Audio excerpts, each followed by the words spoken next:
Hi, I'm Nick Williams. And I'm Delaney George. Welcome to another edition of 4-Minute Friday Fun with indeed. BCSC Tech.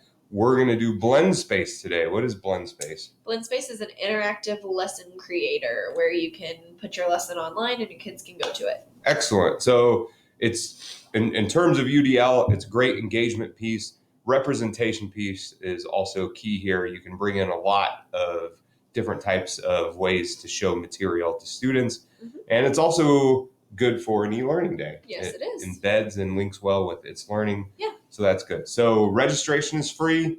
Do you have to be a certain age to register? To register, you need to be 13 or older or have parent permission. But if the teacher is just creating a lesson and putting it into its learning, then the kid isn't doing anything and they aren't taking any information from the student. Okay, so if you do join a class or form a class and want to bring in your class, if you're in elementary, you have to make sure you get parent permission. Otherwise, students can register for this. So this is the dashboard, and these are some lessons that I've made. There is a huge library of lessons that you can pull from.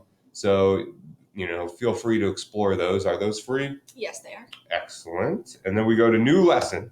So once you're in the new lesson here, this is the platform, and how it's organized is just by squares and boxes that you drag and drop resources in. Mm-hmm. So you can title it. Oh, how original. Yes. And then this is it. Find resources, open them, drag and drop. It can't be that easy. YouTube.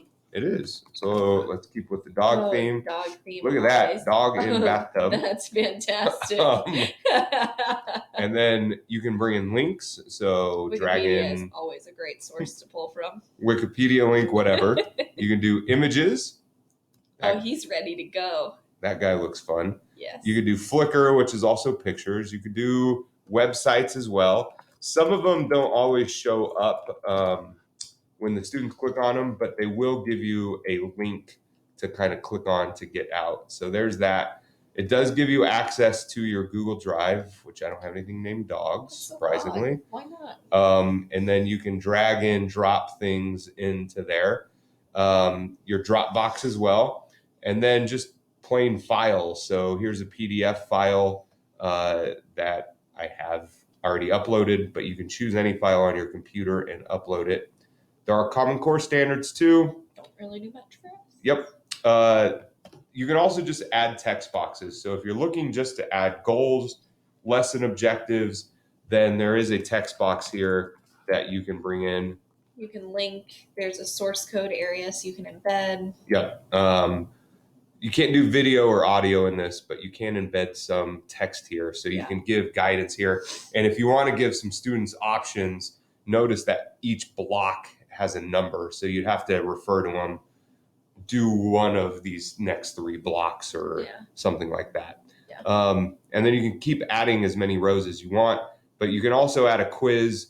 Notice that it is just multiple choice. It's not survey. But you can embed Google Forms in here as well. So there are other options on that. But then you can add a quiz in here as well. So once you're done with it, it saves automatically like all of these online tools do. And then you can click share.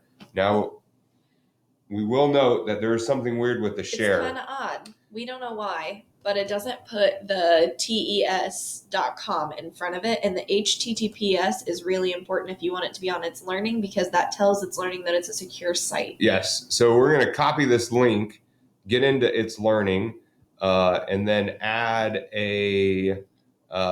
just the link in general. Mm-hmm. So if you type in or copy and paste in that link that they give you, it's going to be a broken link. So you need to type in that HTTPS and then do TES. Is it www? Yeah. .tes.com. Yeah. And then it will link in there. So be aware of that there is a little bit of backspace. And then there you have your lesson and the kids can go through it. In here, you can also use the embed code. If you do use the embed code. Same thing, you have to put all of that first put that in there. All right. Thanks for joining us. Thank you. Have a great weekend.